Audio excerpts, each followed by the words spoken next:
لو أنزلنا هذا القرآن على جبل لرأيته خاشعا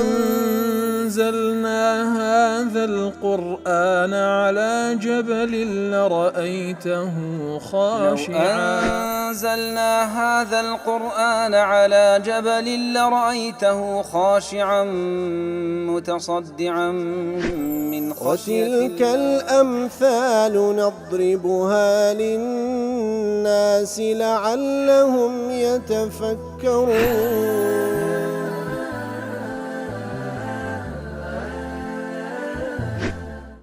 الحمد لله والصلاة والسلام على رسول الله وعلى آله وصحبه ومن والاه. السلام عليكم ورحمة الله. برزان خوش حالم لواني 1342 لواني كاين تفسير قرآني بيروز بيما وخزمتان ومن بس رزامن رب العالمين وهي وادان مئوي آزي السودي لور بقرن. أعوذ بالله من الشيطان الرجيم. بسم الله الرحمن الرحيم. الله يبسط الرزق لمن يشاء ويقدر وفرحوا بالحياة الدنيا وما الحياة الدنيا في الآخرة إلا متاع. ديار مناسبة أواتي لقل أوي بيشو تروك رازي دلي لما حكم الله تعالى على من نقض عهده في قبول التوحيد والنبوة بأنهم ملعونون في الدنيا ومعذبون في الآخرة. لا كيف يشوتر كاتك وباسي أو كساني كركا آني عهد بيمان هل دوشينوا لويكوا لتوحيد خواي قولة بشمان دبنو وهلو علي اعتراف كردم بيغمبراتي رسول الله صلى الله عليه وسلم بشمان دبنو أوانا لدنيا دا لعنتيان لكرا لآخرتيش لعذاب دانا فكأنه قيل لو كانوا أعداء الله لما فتح الله عليهم أبواب النعم واللذات في الدنيا. دل لواني وزالير بسار ويتفعدي باش أواني كوابوشي ويا كافرا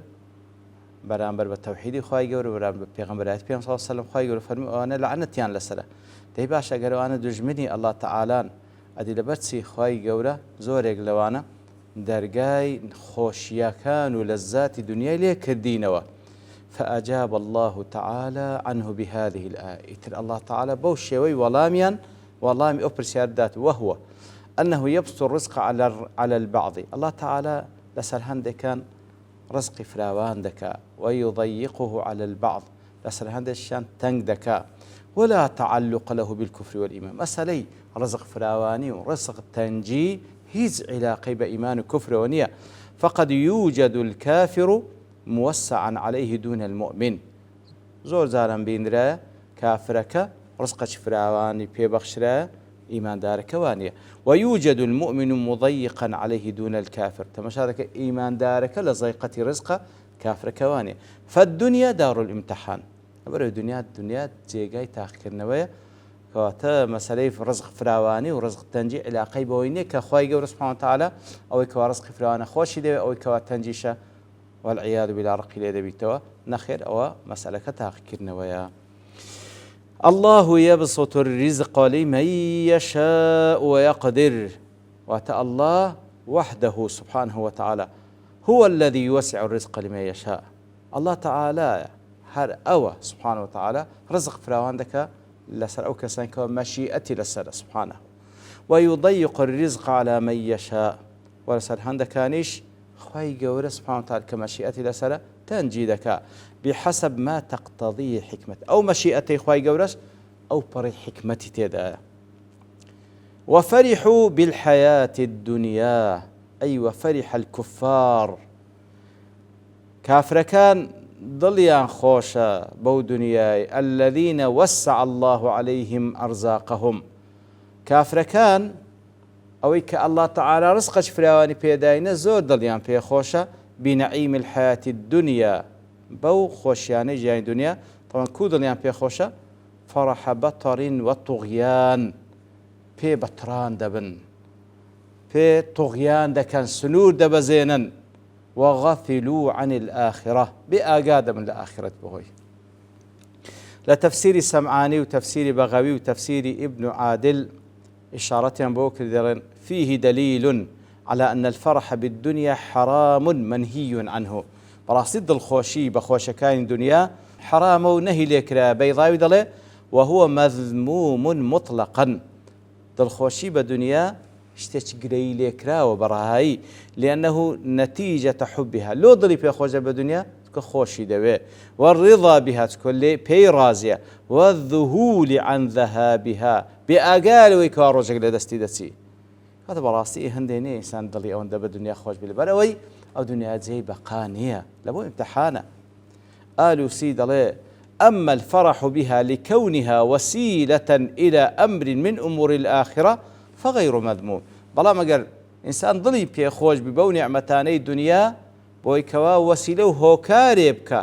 لە بۆی کەوا کاری چاچ پێ بکە لە بۆی لە ئاخرە بیجووریتەوە، لەو حاڵەتەی فغير مذموم، ئەوە مەذموم نییە، گلەی لێکراو نییە.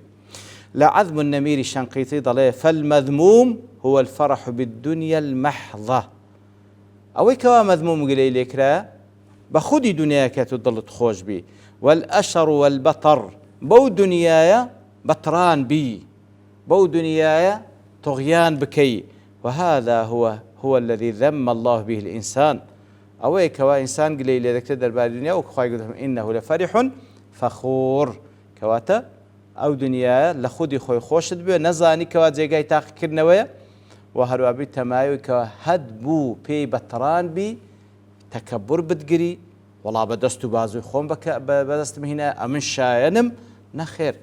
ئەیتر ئەوەیە کەوا مەذموم. بەڵام ئەگەر بەوەی تێی بگەیکەوەکو وەسیلە و هۆکارێکە لە بۆ بەدەستهێنانی ڕەزامەندی خوای گەورە سوبحانەهو وتەعالا، طبعا ئەوەیان مەذموم نییە. وما الحياة الدنيا في الآخرة إلا متاع وما نعيم الحياة الدنيا يترخوش كان جيان دنيا هيت نية في جنب نعيم الآخرة إلا شيء حقير. همو خوش كان دنيا مقارنة بخوش كان آخرة اشتيشي زور كما، وتمتع ضئيل لا قيمة له. لمقارني خوش كان آخرات دنيا رابواردني كاتي هيت قيمتينيا سرعان ما ينقضي ويزول، زور بخيراي دروا. ابن عاشور ضلي جيء في جانب الكافرين بضمير الغيبة، كاتكوا باز لكافر كان دكا بضمير غيبة، إشارة إلى أنهم أقل من أن يفهموا هذه الدقائق. دفن وفرحوا بالحياة الدنيا، دفن أوان ضليان خوشبة جيان دنيا خوشكاين دنيا باسیان ناکاوە وەکو بڵێ بە کەسێکی غائب باسیان دەکاتن، لەبەر ئەوەی تەوجیهیان ناکرد، لەبەر ئەوان لەوەی کەمترن ئەو شتە وردانە تێبگەن. لعنجهية نفوسهم فإنهم فرحوا بما لهم في الحياة الدنيا وغفلوا عن الآخرة. ئیتر ئەوان لەبەر ئەوەی هەندە دڵیان بە دنیای خۆشە و بێ ئاگان لە ئاخرەت ئەو شتانە هەر تێناگەن، تەسەووری ناکەن. فالفرح المذكور فرح بطر وطغيان ومتاع قليل. كواتا أو فرح دلخوشي أوان دڵخۆشی بە مانای ئەوەی کەوە پێ تۆغیانیان کردێ تەکەبوریان کردیە بۆەوەی بووی تەمایەوەکەوە ئاخرەتیان لەبیر بردیتەوە لەوەی خوای گەورە هەباسیان ناکە بە مقابل بەڵکو بە غائب باسییان دەکە لەبەرەوەی ئەوان لەوەی کەمترن کەوا ئەو ئاەتە وردانە تێبگەن. لە حەدیثێکدا کەوا ئیمام مسلم ڕوایەت کردێ مستەورید خوای لێ ڕازی بدە فەرمی پێیان سەڵسەڵەم فەرمووی والله ما الدنيا في الآخرة إلا مثل ما يجعل أحدكم إصبعه هذه في اليم فلينظر بما ترجع. پیامبر صلی الله علیه و سلم دخوا بذات الله والله أو دنيا مقارنة بآخرة هیچ نییە إلا وەکو ئەو نەبیەک لەنگۆکەوە پەنجەی بخاتە ناو بەحرێک ئینجا دەری بینتەوە ئەو ئاوێکەوە پەنجەی وەنووسایە مقارنەتەنەوە بەحرە هیچ دەکا بەتەئکید هیچ نییە. سبحان الله لەو نمونە جوانەی تە زۆر مهمە بەڕاستی ئێمە دنیا و قیامەت بە تەسەووری بکەین بەو شێوەی کەوە حەقەتەکەی لە قورئان لە سونە باس کرایە. ويقول الذين كفروا لولا أنزل عليه آية من ربه قل إن الله يضل من يشاء ويهدي إليه من أناب. مناسبة وآيات لقال أو بيشتوكم مراغيد الله لما ذكر الله تعالى طعنهم في نبوة محمد صلى الله عليه وسلم كاتك خواهي سبحانه وتعالى باسي لوكر كواوان طعن لبيغمبراتي محمد المصطفى صلى الله عليه وسلم لقوله بالحشر والمعاد تركاتك أوان لو طعن لبيغمبرات بيغمبرنا صلى الله عليه وسلم لبروي بيغمبر صلى الله عليه وسلم باسي قيامته حشر حساب دك أوان طعني ليدن لبيغمبراتك ثم طعنهم فيه لأنه أنذرهم بحلول عذاب الاستئصال فاشان طعن لبيغمبراتك ددن لبروي أو ترسانديت يعني بويك الله تعالى بتوانا عذابك بين تسرتان لرقوا ودرتان بيني طعنان ديسان ليدا ذكر أنهم طعنوا فيه لأنهم لم يأتي لهم بمعجزة مبينة يتلير دا عين الطعني ليدن لبروي ظاهرا أوان دلين هيز معزية أشكال لبوم من هنا وكو بيغمبراني بيشوتر هنايتيان ويقول الذين كفروا لولا أنزل عليه آيات من ربي واتكافر كان دلين أوانيك لقومك كافر يا رسول الله دلين هلا أنزل على محمد معجزة من ربه حتى نؤمن بنا رسول الله ديدا با معجزيك لپروردگار ولو دا بزيدا وكو امش ايماني بيبين كوا رسول الله ابي السعود دل فيه ايثار الاظهار على الاضمار لردا خوي جور بناو باسيان دكا باضمار نايني حيث لم يقل يقولون نيفرمو اوان دلين واتكافر كان بل فرموي ويقول الذين كفروا مع ظهور ارادتهم عقب ذكر فرح بالحياه الدنيا لذمهم كواتا لا أتبيشتريش هر فرموي أوان بس لباس كافران نافرم ويقول الذين كفروا تاوكو خير سبحانه وتعالى زياتر قليان لبكا والتسجيل عليه بالكفر فيما حكي عنه من قول لولا كواتا أو قولين رنگ دانوي كفر كان كدلين كآتقلو دانا بزي ادي باشا دي أو معجزاتا أو قرآن بيروزك قورة المعجزة أو زي أشتا دلين كآياتك بعدها بزيت نبوي كواتا إيدي بكا كبيغمبري خوايا كواتا أو قوليان رنگدانوي كفر كيانا ابن عاشور دلي هذه الجملة تكرير لنظيرتها السابقة لا تسنآتك بيشترش عيني خواي سبحانه وتعالى باسكر ويقول الذين كفروا لولا أنزل عليه آيات من ربه عيني فرموي كافر كان دلين ديبا آتك معجزيك لنا پروردگاري دابزي بلام لين فرمي إنما أنت منذر وبيغمبري صلى الله عليه وسلم أتو منذري ترسينري فوعيدت تلك الجملة إتر أو آتا لولا أنزل عليه آيات من ربي لتسن آيات بيشتر باسكرا ليرش خواهي يقولي عاديتك هاتوا إعادة الخطيب كلمة من خطبته وكو بلا تشبيه خطيبك لسرتاش تيش قوت الدعاء أوش تدوبارة دكاتوا ليأتي بما بقي عليه في ذلك العرض بعد أن يفصل بما اقتضى المقام الفصل به ثم يتفرغ إلى ما تركه من قبل كواتا لبدايات